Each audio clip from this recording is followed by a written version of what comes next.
You're the son of a king. You're the grandson of one of the most respected and feared leaders in Iran, Reza Khan, the Majesty, who he was a whole different type of leader. When you drop his name, it's a different kind of respect you get from people that are older. You ask somebody younger right now, they don't really know what it is. They know about your father. But your grandfather was a superior general. He was a doer. He got things done and loved and hated at the same time. But I want to talk about your father and the events that led to the fall of Iran. I have my opinions of mistakes that were potentially made. I want to know what you think it was. And I'll make a list. I want to play a couple clips to you. A couple of the clips are in a book that I'm writing that I've been working on for 13 years. It's not coming out. It's something that I've worked on for many years. And he's in it. When I think about the fall of Iran, you'll typically hear about the fact that CIA was involved, MI6 was involved. That's why they fell. Okay. Jimmy Carter came in. He did the toast. If you can pull up the picture when you're looking at the toast between the two, you see this here. When I look at this, your dad looks very uncomfortable. And it's almost as if your dad is trying to be respectful, but doesn't trust an ounce of words coming out of Carter's mouth. But he's trying to be accommodating and respectful. And then Carter at the same time, he's given a look of, you have no idea what I'm about to do to you when I leave this place. This is December 31st of 1977. Correct. And he leaves. And then next thing the conditions get worse and the rest is history. So CIA, MI6, the Shah. There's another documentary I watch about the 1954 oil consortium agreement that they had. That was a 25-year agreement that was coming to an end, and it was a way where originally it was an agreement they made in 1954, 50% of ownership to foreign companies. 40% of it was divided equally, 8% each. Among the 5 major American companies were British Petroleum, BP. They had 40% of it. Royal Dutch, Shell, they each had 14% of it. CFP, a French company, to receive 6% of it. And this was a very profitable venture because if Iran's grown the way they are during that 25-year from 1954 to 1979, nobody wants to give up that annuity. Nobody wants to give up that investment.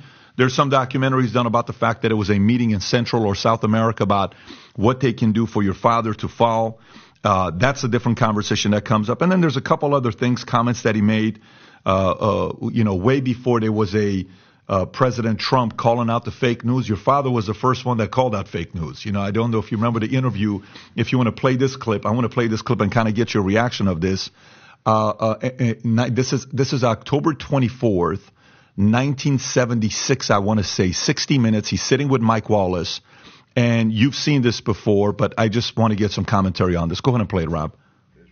Surely, Your Majesty, you're not telling me that the Jewish lobby in the United States pulls the strings of the presidency? Not entirely, but I think even a little too much, even for Israel interests. You think the Jewish lobby in the United States is too powerful for the interests of Israel? I think so. Sometimes they are disserving the interests of Israel because they're pushing around too many people. How do you mean pushing around? Well, pressuring. They have many means at their disposal. They are putting up pressure on many, many people. And at the end, I don't think that it will even help Israel. Why, if this is true, why would the President of the United States pay attention to that lobby? They are strong. Strong in what sense? They are controlling many things. Controlling what? Newspapers,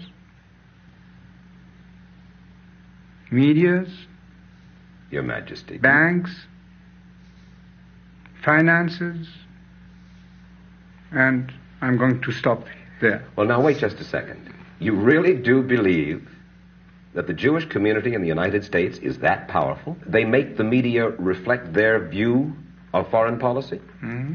Yes. They do not report. We do not report honestly. I love how he corrects here. Don't mix things, please. I don't say the media. I say in the media they have people. Not the entire media. Some newspapers will only reflect their views, yes. No? This next part's important. The New York Times, for instance, is owned by the Salzburger family, who are Jewish.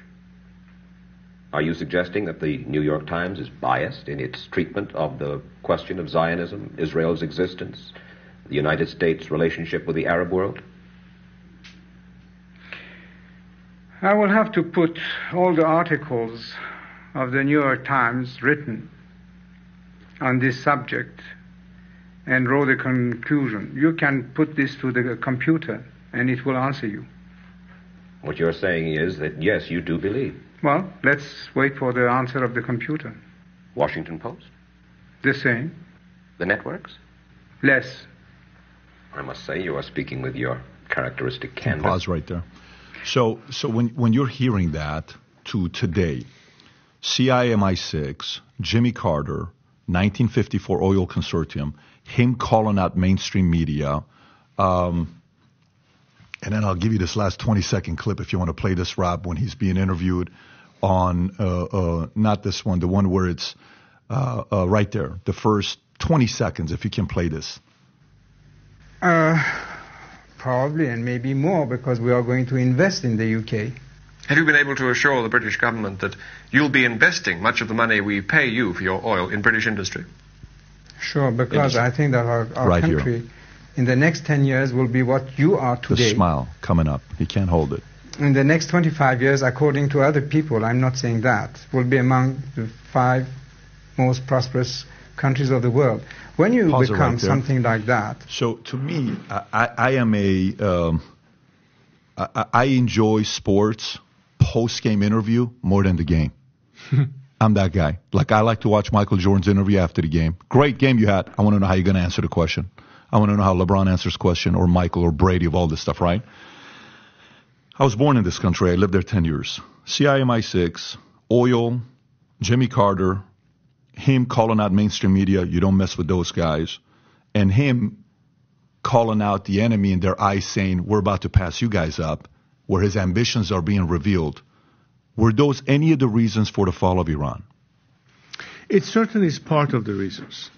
And I think for most people who heard the rhetoric and the narrative of his arch enemies, that he was a puppet of the West or anything along those lines, this proves how much he cared and valued the interests of our country, to the point of risking his own throne, knowing that some will not take it the right way and may plot against him. Very risky. Well, but that proves his sense of national duty, and I think then history will be judged for that. But to be honest with it, look, there's so many components to what happened, and I think it would be too easy to focus on some aspects only. The biggest challenge that my father faced was, and let's not forget one thing, most of the oil revenue that Iran generated did not happen until the late 60s, early 70s, because we were still selling, if I'm not mistaken, a barrel of oil at around $1.80 to about $2.20, something around those lines. It was not until it came up to about $7 to $8 range that it created more revenue for us. Of course, OPEC was formed. We were sensitive to the fact that if we overprice it, then the value of raw material that we'll be importing to Iran will also increase comparably. So it had to be a reasonable price. My father always believed that the price of oil was not fair as it was earlier. So eventually we generated more revenue, which allowed us to commit to much more heavy loaded project in terms of modernization, in terms of industry, in terms of everything that was done in the country in terms of infrastructure, including, of course, building schools and universities and what have you, and all sorts of facilities. But the critics at the time, in terms of the liberal debate, of why was the political sphere limited? Part of it is because, and again, I need to remind the audience that we're talking about the Cold War era.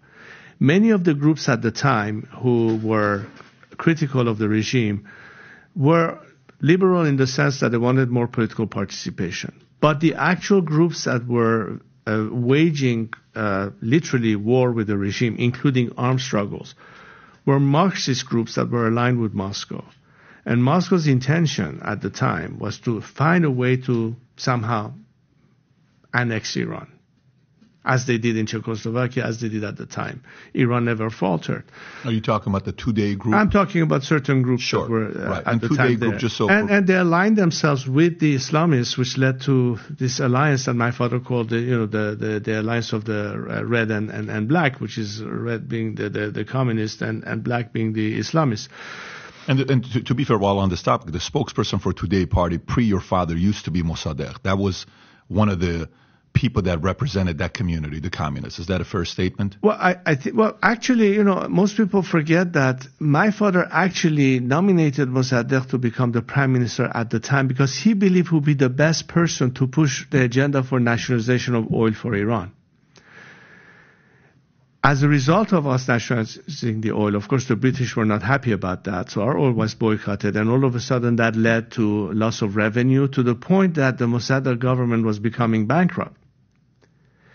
And it was not long before my father gave the farman to remove him from office, where the communists already had the Soviet flag floating inside Tehran on some,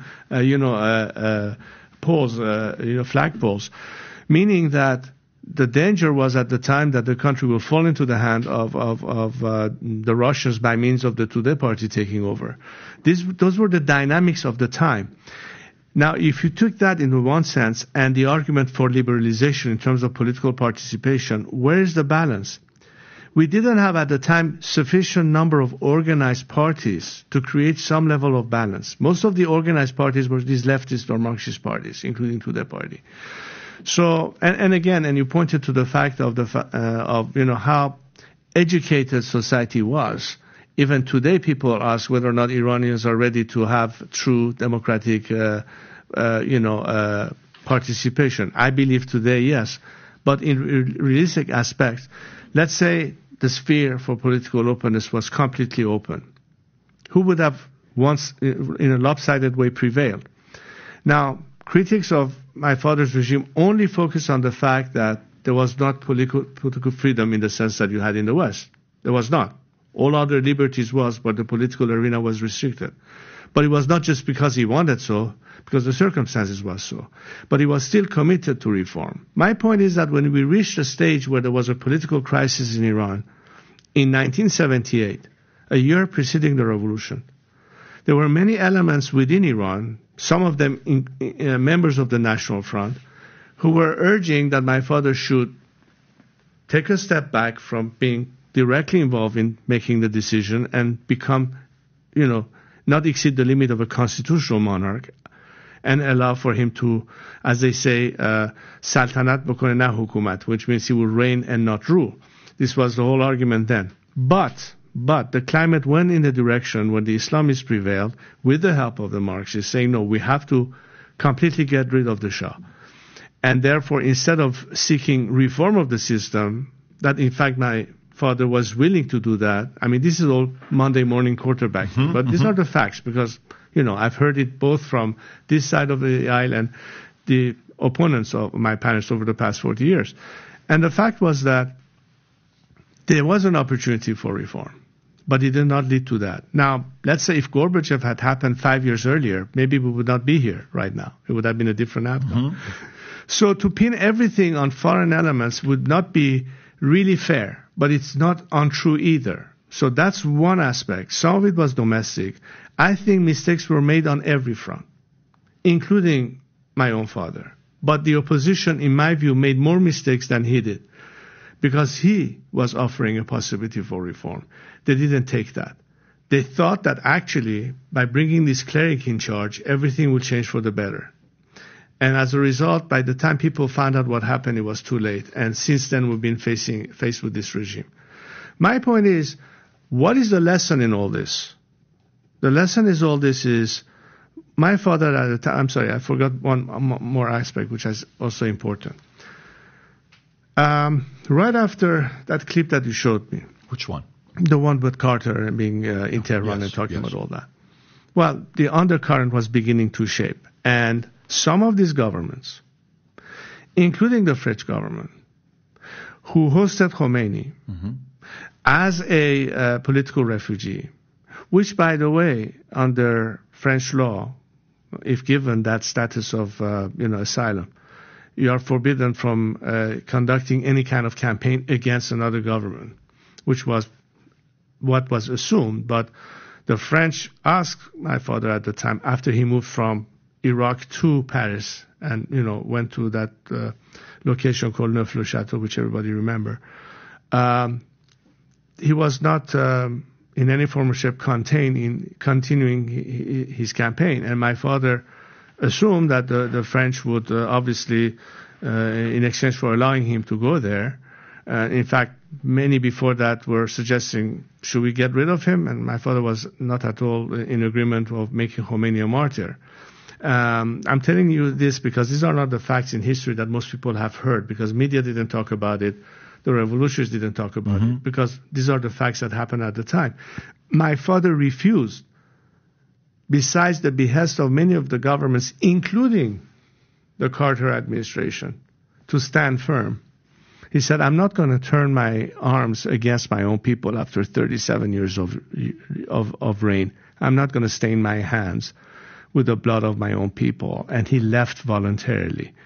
When they found out, by they I mean Carter and company, the Guadeloupe summit took place, the summit, where himself, Callahan, which was the British foreign minister, Helmut Schmidt, who I think at the time was the German chancellor, and the French president Giscard d'Estaing. They all decided, well, if we cannot rely on the Shah to maintain his power, we have no choice but to support Khomeini. Did they want the fall? Did they want the fall because they knew the leverage and negotiation was all on your father's hands, because he was about to spike the prices of oil, where they had to go through him, and it was going to make you even a more powerful regime? Was it more that being their fear that they influenced the fall? Well, I mean, remember that I think, if I'm not mistaken, at the time we were selling a barrel of oil at about $14 to $15, if I'm not mistaken. 3 months after the fall of my father, the price of oil spiked all the way up to about $35. The North Sea oil was not cost effective under $17 a barrel. So I don't know what calculation was into play. Was it only a fear that price of oil will go higher? Well, it did higher as a result of the revolution. No, I'm with you. I agree, because you at least have somebody that you can deal with. The new regime you have no relationship with. You think they're going to sit there and negotiate with you? They're going to do whatever they can to. Look, nobody knew who this character is. Everybody thought that Khomeini is some kind of a religious guru, the nice old wise man who will go back to Rome and play his role. I mean, people like Andrew Young call him a saint. Andrew Yang, the guy that ran for office, UBI, the Democrat. Yeah, it was the mayor in Atlanta, if I'm not mistaken, at the time, I think. Andrew Young. I got you. Andrew Young called him a saint, yes. And others really believe that he really is that clerical figure who could possibly be that. And he turned out to be... far from a saint. Far from a saint, because he brought in this ideology. Well, the rest is history, as we say. But we need to address these issues, because I think if our audience doesn't understand the complexity of what's at play in that region and the dynamics of it, and why Iran is so different than the other countries in the region, because our sense of identity with our national identity, as opposed to the prevailing religion, which is not the priority, makes us say always we are first Iranian, then we are, let's say, of this ethnic tendency or that religion. That's very important to understand. What do we relate to in terms of our national identity? There's a part also for me that I wonder, a mistake that maybe your father was making. And by the way, listen, these are quite frankly more selfishly my own questions. The audience, is probably going to get value from it because I'm curious about it, but it's more my own reason for asking these questions. I think the challenge every leader has, you're a father, I'm a father, you're a leader, I'm a leader. When you're a leader, you try to, there's a great book written, The 5 Temptations of a CEO. One of the one is you're trying to please everybody. Okay? And I think there was an element of your father that was trying to please the poor, the socialist element, And he was trying to please the rich. So if you like this clip and you want to watch another one, click right here. And if you want to watch the entire podcast, click right here.